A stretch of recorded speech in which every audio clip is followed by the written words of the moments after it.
careful we fall. Seguimos con la siguiente charla, esta vez es una charla en español.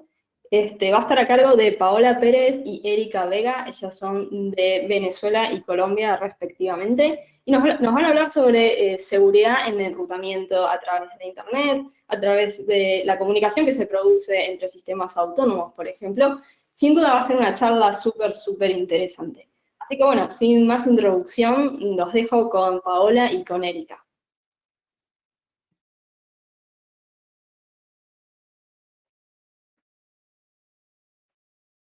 Hola, hola. Bueno, muy buenas tardes para ustedes, buenas noches para los que estén por este lado en Europa, yo estoy en España. Como lo dijo Sheila, bueno, mi nombre es Paola y hoy le vamos a hablar sobre enrutamiento, seguridad y colaboración.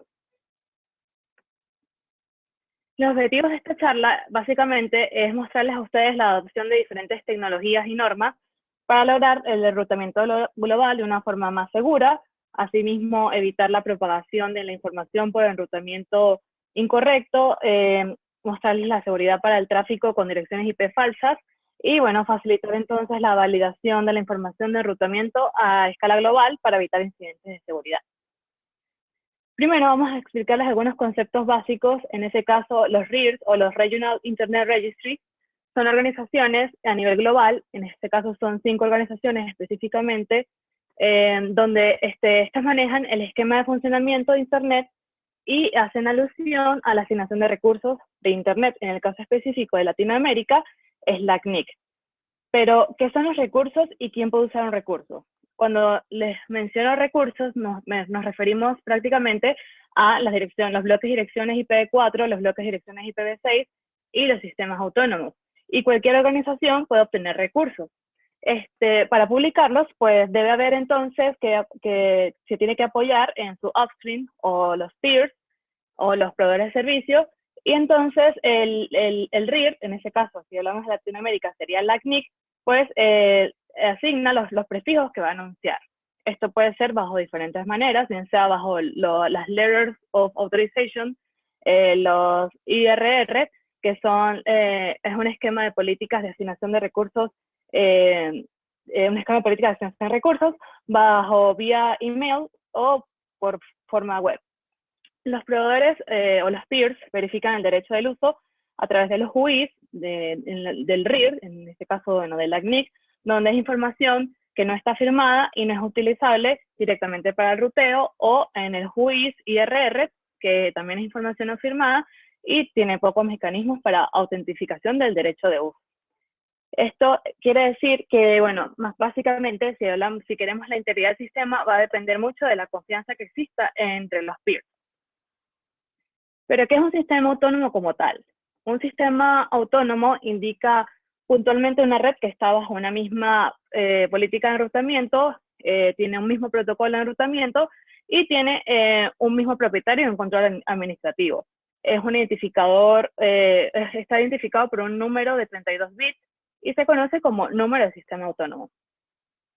Para explicar un poco la interconexión de los sistemas autónomos, se tiene que tener presente que hay protocolos que funcionan en el interior de la organización, que son los ISP, que son como por ejemplo, el OSPF, el EIGRP, que son utilizados para intercambiar información de ruteo entre un sistema autónomo. O los protocolos externos, como es el BGP, que es el que nos vamos a enfocar prácticamente en esta presentación, que es el utilizado, es también un protocolo de información de ruteo y es utilizado entre varios sistemas autónomos. El BGP es un protocolo que opera intercambiando información de rutas y garantiza un camino libre de loops, o sea, que no se desvía la información, por decirlo así. Es usado para intercambiar información del enrutamiento entre diferentes redes.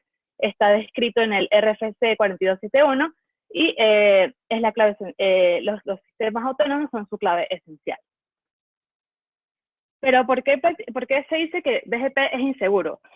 BGP es la columna vertebral de Internet y es inseguro porque la mayoría de los proveedores en sí no implementan el protocolo BGP de forma segura.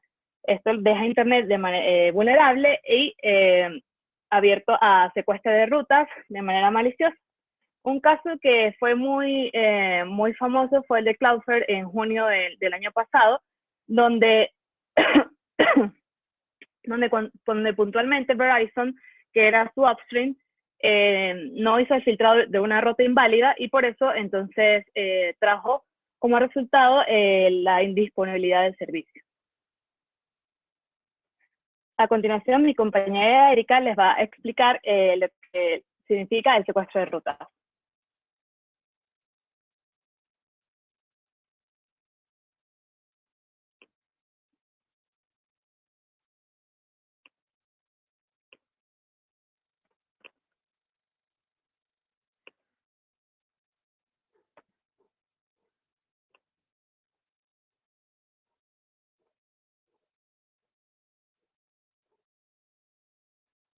Bueno, un gran saludo a todos.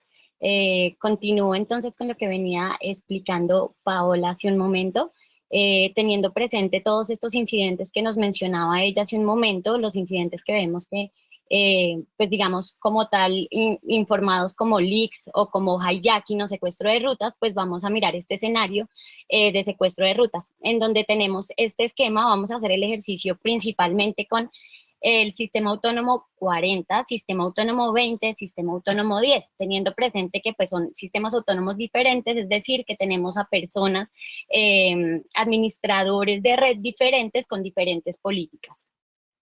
En este caso, vamos a indicar que, así como lo estaba mencionando Paola, el sistema autónomo 40 pues es el que tiene como tal ese derecho de uso, el recurso de Internet, que en este caso sería un direccionamiento IPv4 que mostramos aquí, /16, y con el cual estamos haciendo el anuncio, ¿no? El anuncio de lo que queremos mostrar hacia Internet. Con este recurso, él va a llegar hasta su destino, que en este caso es el router 1, y pues como vamos viendo en la información del ASPAT, que es la información que tenemos o que reconocen nuestros routers dentro de este protocolo BGP, pues vamos viendo cómo se va sumando cada uno de los sistemas autónomos por los cuales pasa o transita nuestra información. En este caso, cuando llega, por ejemplo, al destino, al router 1, vamos a ver que tenemos, pues en el ASPAT, la información del sistema autónomo que lo originó, que en este caso es el 40, y el tránsito, que fue el sistema autónomo 20 para llegar hasta el destino. Si aparece dentro de nuestro esquema un atacante, el cual en este caso va a hacer el uso de un recurso que no tiene asignado, es decir, va a utilizar su direccionamiento, el direccionamiento IPv4 prefijo 16, para también hacer el anuncio hacia Internet. En este caso, él va a llegar o quiere llegar al mismo destino que teníamos en el ejercicio anterior, es decir, al router 1, y va a utilizar el direccionamiento del sistema autónomo 40. Con esto, pues él va, digamos, a saltarse un sistema autónomo, es decir, que como tal el BGP va a haber una ruta más corta y pues al final va a ser la ruta seleccionada, ¿no? Como teniendo presente cómo funciona BGP, pues los routers van a tomar la decisión y van a ver más cercano el camino por la ruta que les está enseñando el sistema autónomo 30, y en este caso, pues aquí vamos a ver los problemas. ¿Por qué? Porque si el sistema autónomo 40 sigue haciendo la publicación con su direccionamiento 16, pues cuando pase o llegue al router 2, esto va a ser desechado y van a tomar o van a preferir la ruta que les está enseñando el atacante. En este caso, bueno, pues digamos que algo muy parecido fue lo que ocurrió con el incidente que nos comentaba Paola hace un momento de Verizon, que ocurrió en junio del año pasado, ¿no? En donde, pues, fue más como llamativo en cuanto a que muchos servicios de Cloudflare pues eran inaccedidos, y ahí fue cuando se empezó a identificar y bueno, se encontró este problema allí. Teniendo presente esto que les estoy indicando, vamos a pasar puntualmente a explicar cómo es este esquema, uno de los esquemas que se están utilizando actualmente a nivel global para hacer pare a este tipo de ataques. Como vieron dentro de los incidentes que estaba mostrando Paola, han ido bajando como tal ese número de incidentes año tras año. Es decir, que nosotros podemos concluir que con la implementación, a medida que ha ido subiendo la implementación de esta solución, pues se ha podido atacar un poco, darle como un poco más de frente a este tipo de incidentes. Entonces vamos a hablar de RPKI, que puntualmente es una infraestructura de llave pública a nivel de recursos, donde vamos a generar certificados firmados digitalmente. Como lo estaba mencionando también hace un momento Paola, este tipo de infraestructura funciona de manera jerárquica como funciona la infraestructura de asignación de recursos para Internet. Es decir, que tenemos nuestra entidad a nivel global encargada de asignación de recursos, que es la IANA, ¿sí? Ellos generan los certificados para los recursos o el direccionamiento que entregaron a cada uno de los registros de Internet a nivel global. En este caso, pues tenemos los 5 registros de Internet y vamos a enfocarnos en LACNIC, que es el registro de nuestra región. Asimismo, LACNIC, con estos recursos que va entregando a sus miembros, ya sean proveedores de servicio de Internet o usuarios finales, él debe generar unos certificados indicando que estos usuarios tienen el derecho de uso de estos recursos.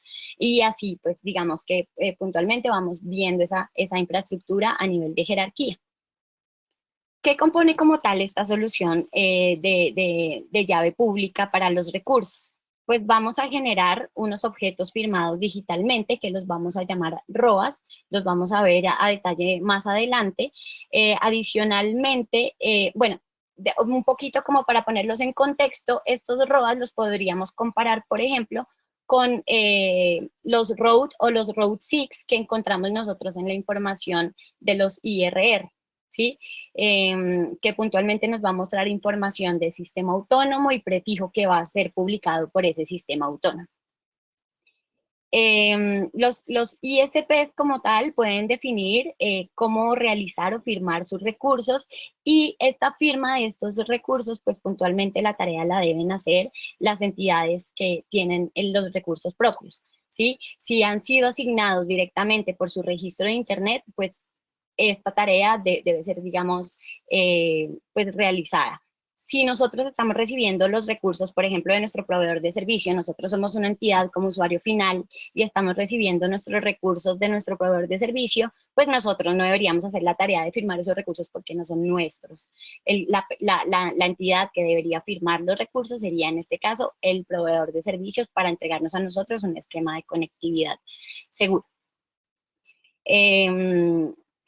Teniendo en cuenta todos estos componentes que tenemos en la solución de RPKI, pues ya entraríamos a hablar de un esquema o un mecanismo a nivel de validación de origen. Es decir, que con este esquema montado completamente vamos a poder validar o monitorear qué sistema autónomo es el que está originando la ruta.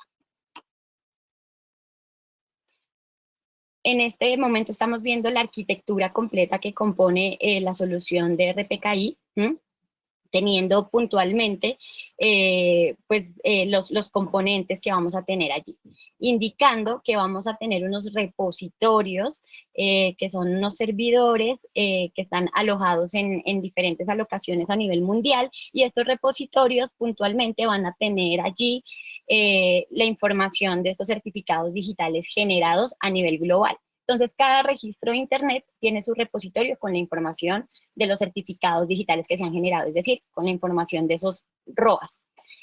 Esa información va a ser entregada a un validador que vamos a poner en nuestra infraestructura, que va a estar conectado a todos nuestros routers, a todos nuestros EPs, y este servidor cache, ¿no? Este validador de caché, va a ser el encargado de conectarse por medio de R-Sync a los repositorios a nivel global, traer la información localmente y entregársela a todos los routers de nuestra infraestructura.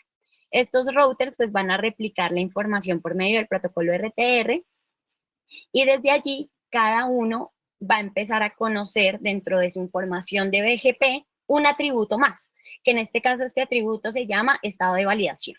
Y con este estado de validación, él va a poder conocer si está recibiendo una ruta válida, inválida o no encontrada. De esta forma, todos nuestros routers van a conocer la información de las rutas y desde allí se van a poder tomar decisiones a manera futura en cuanto a filtrado, por ejemplo, de esas rutas, si estamos hablando de rutas inválidas, que sería de las rutas pues, de las cuales nosotros deberíamos cuidarnos. Entonces, ya viendo y entendiendo este esquema, pues digamos que podemos decir que esta validación de origen se divide en dos componentes. Entonces, vamos a realizar primero esa validación a nivel de los repositorios. Nuestro caching va a conectarse con los repositorios y va a traer localmente la información de los certificados digitales y nuestros routers van a empezar a recibir esa información, pero a nivel de BGP, es decir, vamos a tener un atributo más en nuestra tabla de BGP, donde vamos a conocer pues los estados de estas rutas. Hay bastante información con respecto a cómo funciona pues el protocolo como tal de conexión entre los routers, que es el RTR, por el cual ellos van a conocer esa información, que está descrito puntualmente en el RFC 6810 y en el 8210, que también pues lo dejo allí como información. Luego de que, pues, digamos, tenemos estos certificados totalmente validados y localmente, pues ya toda esta cadena criptográfica, pues, se va a empezar a conocer por toda nuestra red, se va a empezar a replicar y, pues, desde allí se van a poder empezar a tomar decisiones. Teniendo presente esto, nuestros routers van a tener una tabla de enrutamiento y van a tener una tabla de validación adicional.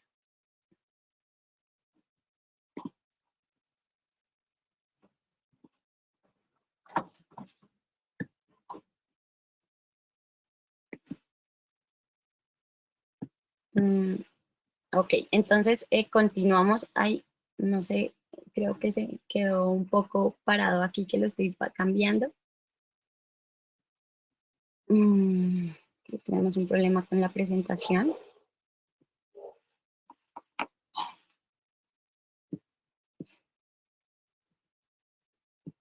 Pau, tenemos un problema con la presentación. Perfecto, ya. Listo, entonces continuamos a la siguiente slide.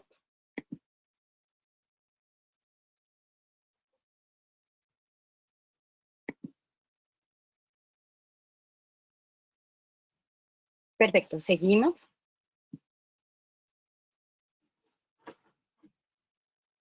Ok, entonces acá ya vamos a ingresar como tal a comentarles o explicarles cómo se genera este certificado digital del que hemos estado hablando, que es este ROA, ¿no? Entonces, como les indicaba, este certificado puntualmente lo que necesitamos que contenga información es bajo qué esquema de direccionamiento, ya sea IPv4 o IPv6, nosotros vamos a hacer la publicación de nuestros anuncios y cuál es el sistema autónomo que tiene el permiso de hacer la publicación o el uso de ese recurso.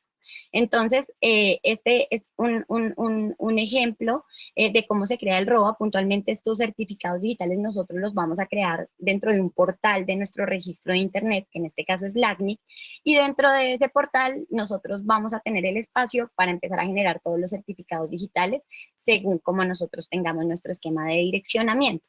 Entonces allí, como van a ver, digamos que es bastante simple generar el ROA porque desde allí vamos a poner el nombre que le queramos poner al certificado digital que vamos a generar. Adicionalmente vamos a indicar el sistema autónomo que va a hacer la publicación de nuestro recurso. Entonces, si nosotros somos un usuario final y no utilizamos, digamos, un sistema autónomo propio, en este caso nosotros deberíamos indicar el sistema autónomo de nuestro proveedor de servicios, ¿sí? O de nuestro upstream, que será puntualmente el que va a publicar estos recursos nuestros.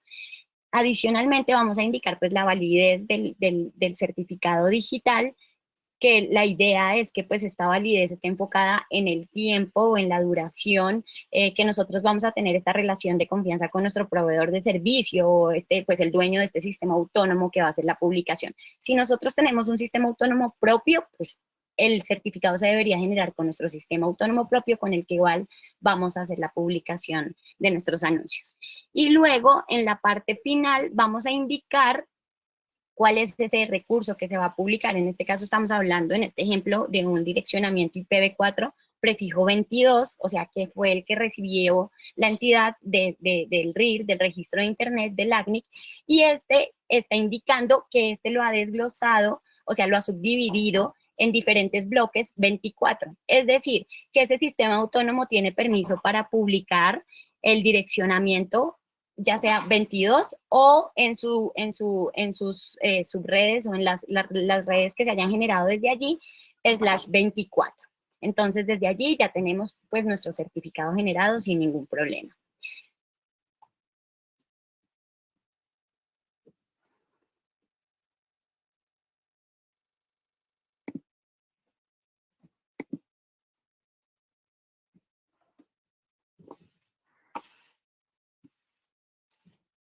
Perfecto. Entonces, ay, Dios mío, es que está moviendo un poco la presentación porque tiene ya. Bueno, luego, una vez generado pues este certificado, entonces, como les estaba comentando, nuestros routers van a tener también una tabla que va a ser la tabla de validación, donde van a empezar a recibir información del prefijo, ¿sí? ¿Cuál va a ser ese máximo y ese mínimo en el cual se ha dividido nuestro prefijo? Como el ejemplo que les estaba mostrando hace un momento, en donde decimos que el prefijo el recibido era un 22, pero lo habíamos subdividido en prefijos 24, no sé, para entregar a otros clientes. Entonces, ahí vamos a entregar esa información y el sistema autónomo que está originando como tal la ruta. Y de igual forma, pues aquí vamos a conocer cuál es este estado de validez que vamos a tener para estas rutas, teniendo 3 estados puntualmente: estado válido, estado inválido y estado no encontrado. Cuando hablamos de una ruta que está en estado válido, pues ya estamos hablando puntualmente de que tanto el número de sistema autónomo como el prefijo y pues su división de prefijo coinciden con la información que está en el certificado generado digitalmente. Es decir, cuando nuestro caching vaya a validar la información y se la entregue a los routers, ellos van a revisar y van a conocer si la ruta es válida o no. Si estamos hablando de un estado inválido, pues puntualmente es cuando la información de esa ruta que estamos recibiendo no coincide con el certificado que hemos generado en el ROA o con el certificado, pues con ese certificado digital. Es decir, que nos está haciendo la publicación un sistema autónomo que no conocemos, que allí es cuando, digamos, pues debemos tener cuidado, o pues está publicando un prefijo que no es el que corresponde, ¿sí?, al certificado. Y cuando hablamos de un estado no encontrado, pues es cuando puntualmente no se encuentra ningún certificado digital firmado, no se encuentra donde existe un ROA generado para esto. Entonces, allí hablamos de rutas no encontradas. Teniendo presente esto, pues digamos que a nivel general podríamos decir que en nuestro esquema, pues nosotros vamos a poder generar estas políticas de ruteo basadas en esta información. O sea, tengan presente que RPKI como tal es un esquema de información, es un esquema que a nosotros nos entrega información que normalmente no es posible ver con el funcionamiento de BGP normal, ¿sí? Es decir, que cuando nosotros activamos RPKI, generamos un esquema que nos entrega más información dentro de los atributos que vemos en nuestro router. Y con esa información es que nosotros vamos a poder tomar mejores decisiones en cuanto al filtrado que realizamos en nuestra red, teniendo presente que, pues, estos 3 estados, ¿no? Y como los estaba explicando, pues, teniendo presente eso, por ejemplo, vamos a ver que a las rutas a las que vamos a tener mayor cuidado, pues serán esas rutas que vayamos a encontrar en estado inválido, ¿no? Entonces, desde allí vamos a poder generar estos filtros en nuestros routers de borde de nuestra red para protegerla y, pues, digamos así, proteger el tráfico entrante y saliente de nuestra red. Y bueno, pues podemos dejar ya otras políticas más puntualmente de que sí permita las rutas válidas o las no encontradas, porque al final las no encontradas son puntualmente rutas que no se han generado el certificado, pero no quiere decir que sean rutas maliciosas.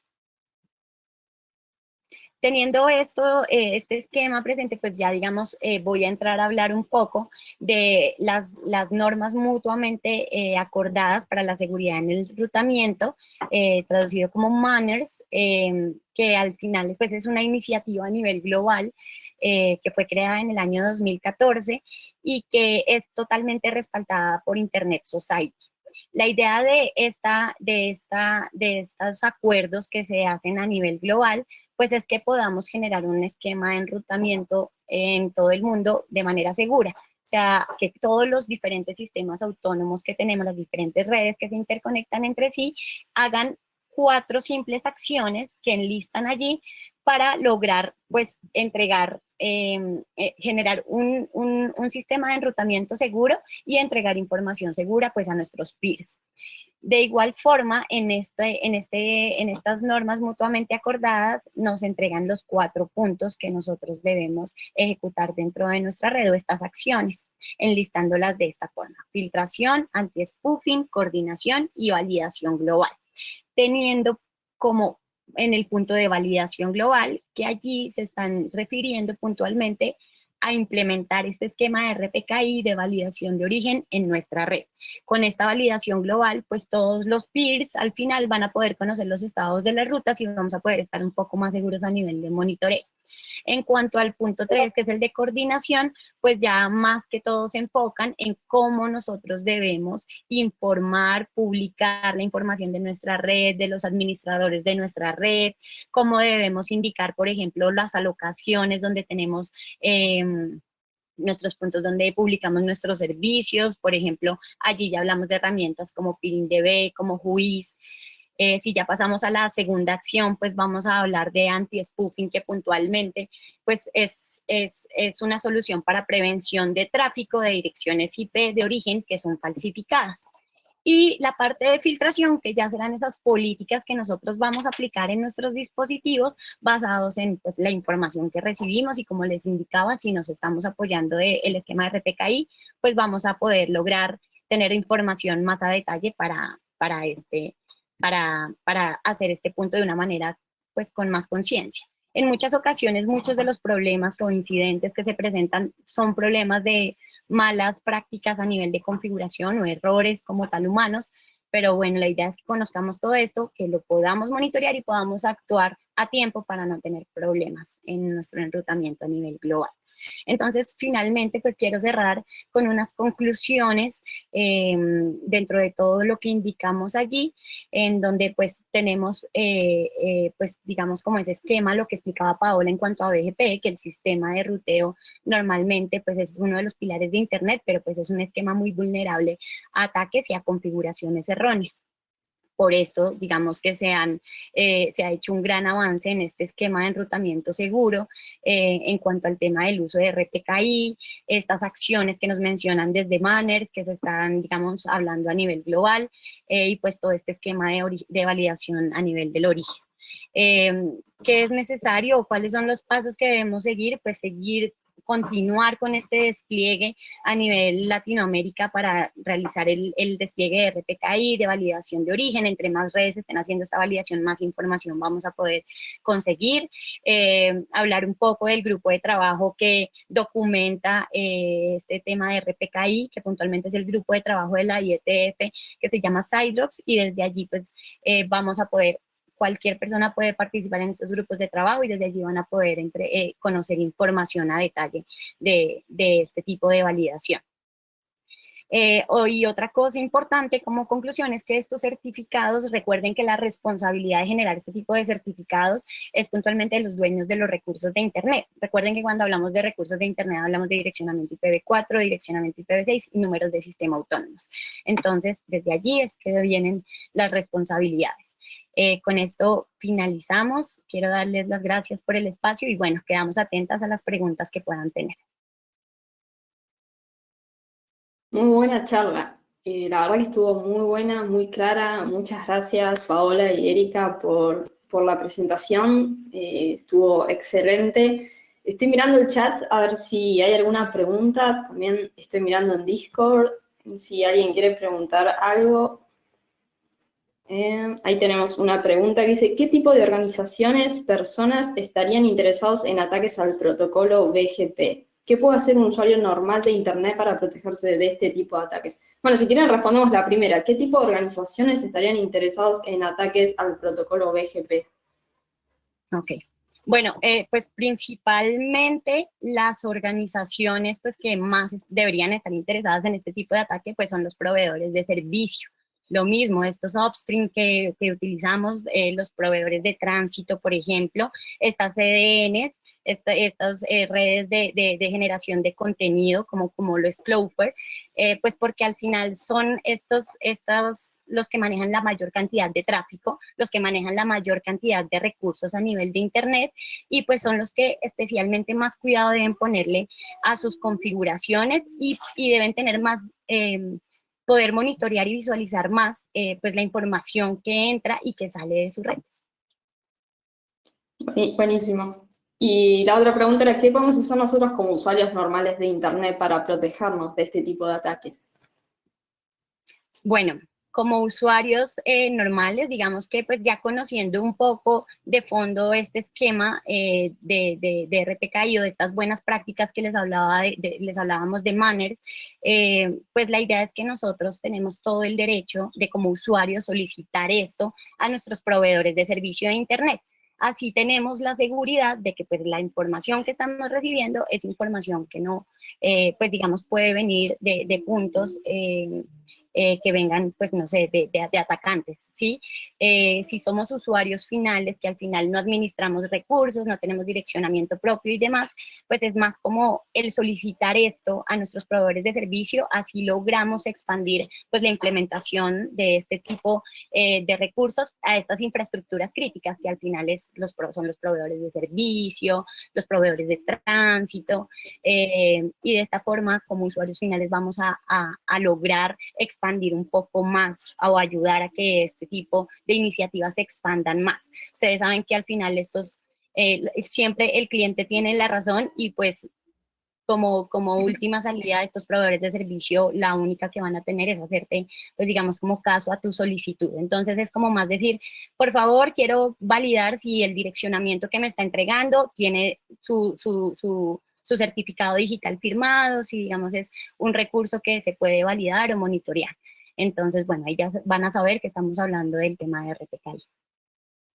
Tal cual, qué importante, ¿no? Es exigir como usuarios, siempre trato de decir eso, exigir como usuarios finales la seguridad, ¿no? El proveedor del servicio o del dispositivo que estemos utilizando. Así que verdaderamente eso es clave. Después tenemos una pregunta más bastante interesante acá en Twitch que dice, ¿hay alguna ley en países de la TAM que estén haciendo cumplir estas buenas prácticas? Lastimosamente no existe ninguna ley a nivel Latinoamérica. Pues lo digo lastimosamente es porque al final es una buena práctica. Como ustedes vieron el esquema, pues no es un esquema que genere, digamos, mayor gasto a nivel de la implementación, porque se va a implementar prácticamente con los dispositivos que se tienen allí, a no ser que se necesite adquirir un servidor adicional para poder poner el validador y desde allí establecer la conexión.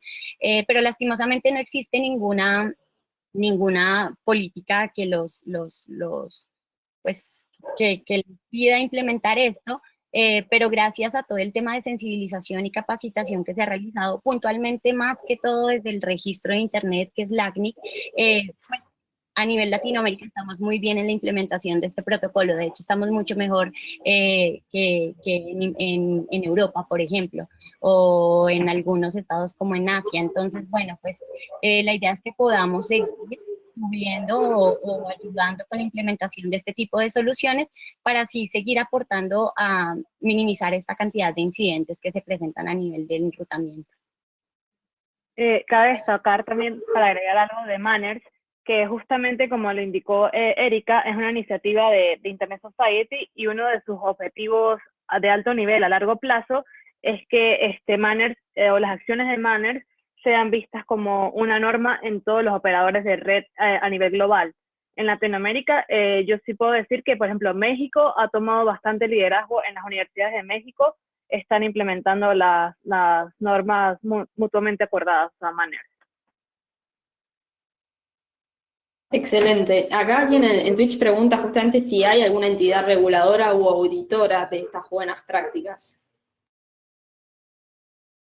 Yo entiendo que sí, obviamente a largo plazo sí lo habrá, porque ya llega un momento de que si se adopta como a nivel de política, a nivel de gobierno, de operadores de red como tal, sí habrá luego en el futuro, pero actualmente no.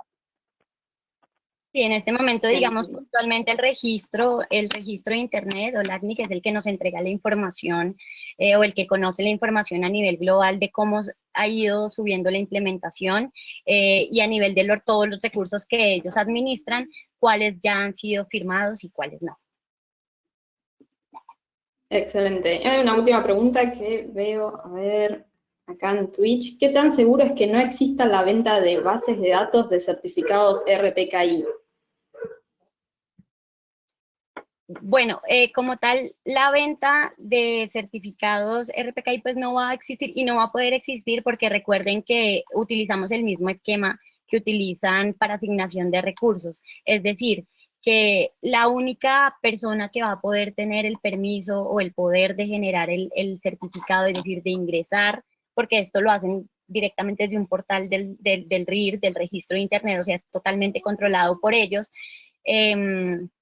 La única persona o la única entidad que va a tener el permiso de poder ingresar a generar el certificado es la entidad que recibió el recurso, la entidad a la que le fue asignado el recurso, ya sea direccionamiento IPv4 o IPv6. Entonces, al final nunca se va a poder convertir, pues, como en un mercado, a no ser que estemos hablando, pues, de estos recursos que son legados por ISPs y demás, que ya son como revendidos por terceros a los usuarios finales, pero al final la tarea de generación de los certificados pues va a ser de los proveedores de Internet y pues al usuario final no le va a dar, digamos, como nada de ganancia tener como tal el certificado digital, porque el que necesita el certificado digital pues es el sistema autónomo que está publicando la información. Claro, buenísimo. La verdad que, como dicen acá en el chat, nos dejaron un montón para investigar. Es un tema que está verdaderamente muy bueno y se nota que las chicas que lo explicaron, las speakers son unas genias, realmente tienen muy claro el tema. Así que realmente le agradecemos un montón a Erika y a Paola por haber compartido su conocimiento con nosotras en esta edición de NotPinCon. Muchas gracias y en unos minutos seguimos con la próxima charla.